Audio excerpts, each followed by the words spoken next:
Salut tout le monde, salut les monégasques, bienvenue pour un nouveau débrief. Alors, depuis jeudi, la belle victoire contre Trabzonspor, on enchaînait en Ligue 1. Alors, vous le savez tous, c'est des semaines difficiles, des enchaînements difficiles. On joue le jeudi, après on joue souvent le dimanche. Là, on jouait dimanche à 13 h. Franchement, la gestion de l'effectif, la gestion des organismes, ça ne doit pas être simple du côté de l'AS Monaco et des autres clubs qui jouent dans ces compétitions du jeudi. Donc Monaco n'échappe pas à la règle. Monaco avait besoin de vite se remettre la tête dans la Ligue 1 parce que en Coupe d'Europe on avait réussi à se remettre la tête à l'endroit et en Ligue 1 on surfait un petit peu sur une série de victoires intéressantes et notamment une reprise après la trêve qui était très positive avec la victoire face à Nantes. Donc en gros tout nous réussit, on gagne tous nos matchs, on marque des buts, on n'en prend plus beaucoup et en fait on est sur une dynamique positive extrêmement forte.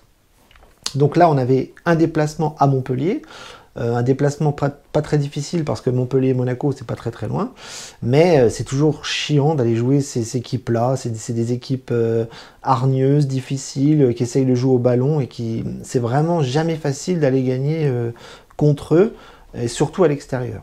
Donc voilà, il fallait se remettre la tête à l'endroit, il fallait vite récupérer, et pour ce faire, Philippe Clément avait un effectif là pour le coup un peu plus amoindri, parce que à part Ruben Aguilar, on avait deux nouvelles absences, Kevin Volland qui était touché au pied, et Gelson Martins qui avait aussi un petit pépin physique. Donc là, ça devenait embêtant, parce que Volland c'est quand même pas un titulaire, mais presque de l'équipe.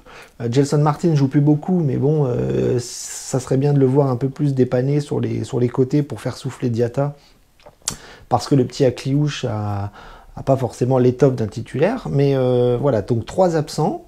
Alors j'espère sincèrement que Kevin Volland va vite revenir, que c'est pas très grave, parce qu'on a vraiment besoin de lui.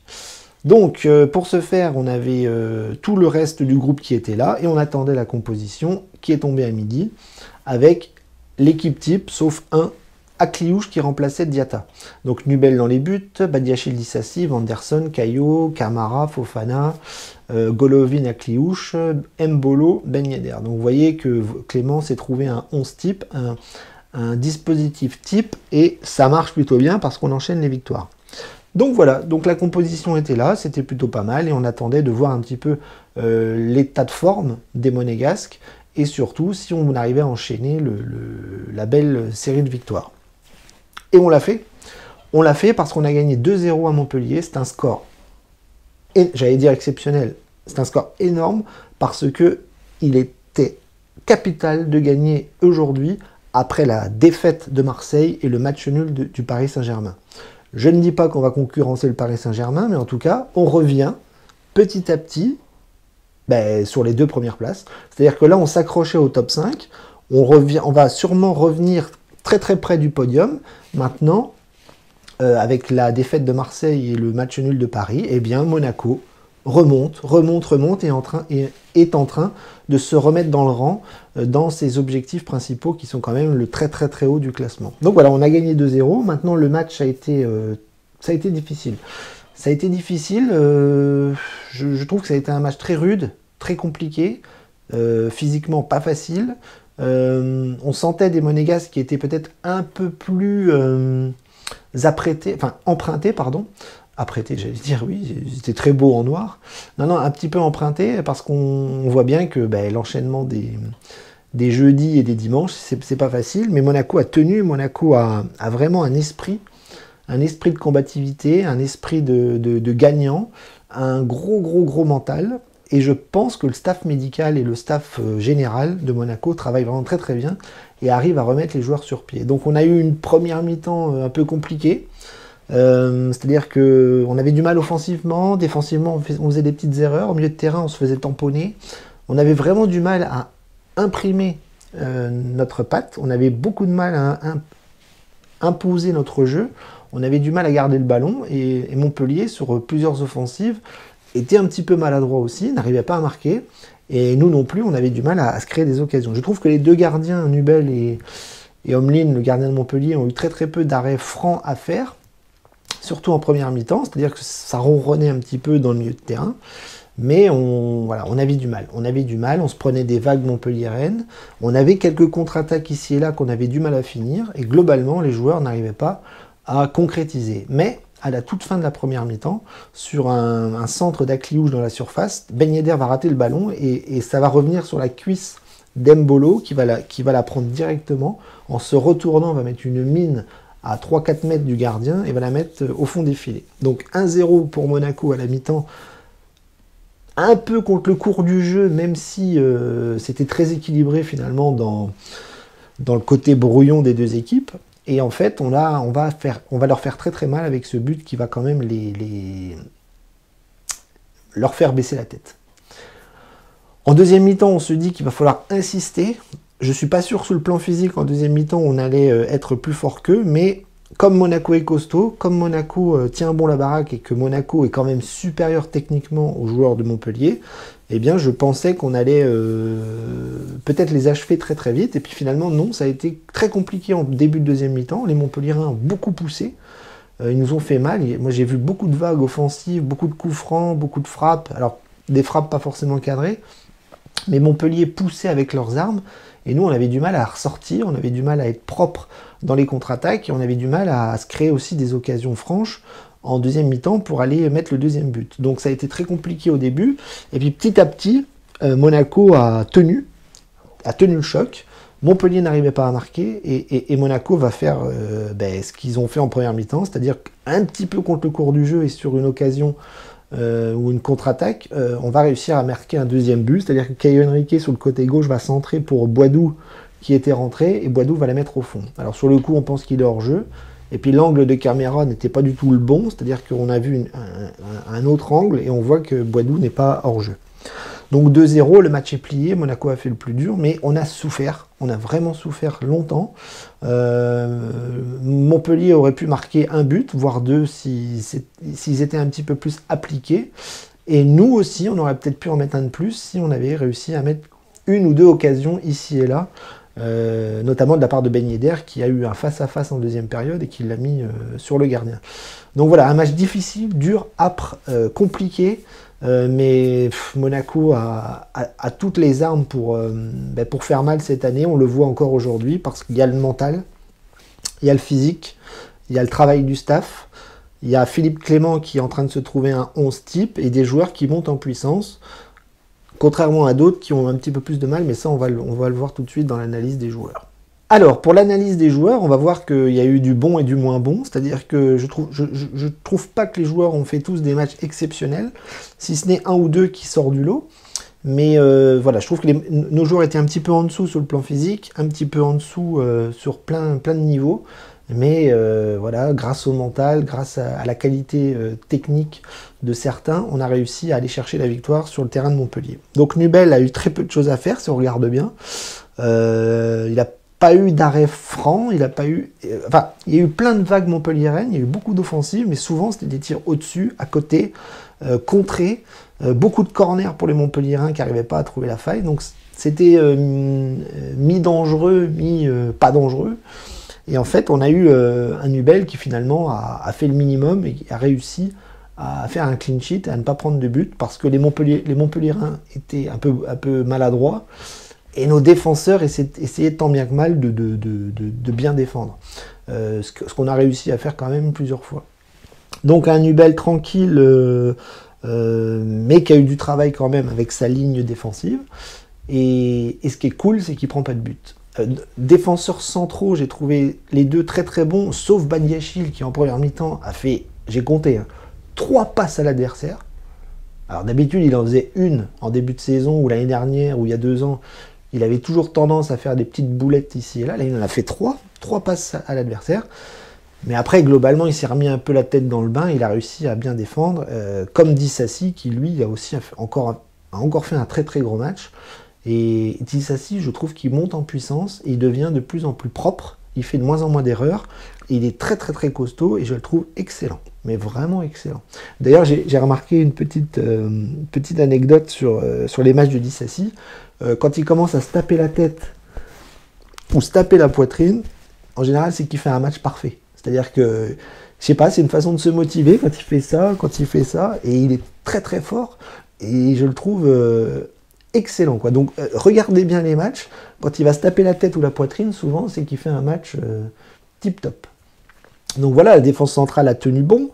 Sur les côtés, ça a été compliqué pour Vanderson. J'ai trouvé qu'il avait du mal à, défendre, il avait du mal à attaquer aussi.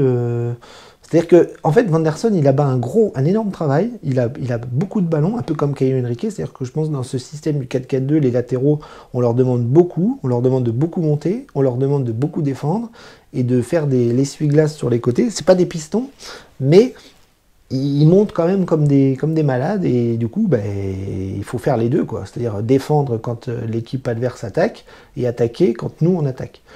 Donc voilà, Vanderson a perdu beaucoup de ballons, il a eu beaucoup de difficultés sur le plan physique, mais il s'est battu comme un chien. On a pris pas mal de cartons jaunes encore cet après-midi, c'est dommage, mais j'ai trouvé que les latéraux ont fait un bon match, mais à l'image de l'équipe, il y a eu des hauts, des bas, des erreurs, des réussites, et ça a été extrêmement... c'était un petit peu les montagnes russes au niveau des performances de la part de Caio et de Vanderson. Caio qui lui aussi a pris un carton jaune et a dû défendre un peu plus calmement parce qu'on aurait pu finir à 10. Mais voilà, ils ont fait un bon match quand même, c'est-à-dire que voilà, beaucoup de présence sur le plan offensif. Après, sur le plan défensif, on sait que c'est deux Brésiliens, Vanderson et Caio, qui sont pas des génies de l'aspect défensif, mais par contre, ouais, quand il s'agit de monter, ça fait mal. Au milieu de terrain, Fofana et Camara ont fait aussi un gros match, même s'ils ont perdu des ballons, même s'ils ont eu du mal en première mi-temps et en début de seconde à être costauds, mais ils sont quand même montés en puissance après sur pas mal de temps de jeu. Et voilà, Camara toujours aussi propre et intelligent. Alors lui, il a un art du placement et un art de la vision du jeu qui est vraiment exceptionnel, et je pense que c'est vraiment un bijou d'avoir ce mec-là qui fait un bien fou à la défense et à l'attaque. Fofana aussi a été très bon, il a pris beaucoup de coups, il y a eu beaucoup de fautes dans ce match, beaucoup de tampons, ça a été très dur sur le plan physique, mais les Monégasques ont tenu, et du coup ça donne un match correct parce que la victoire est au bout.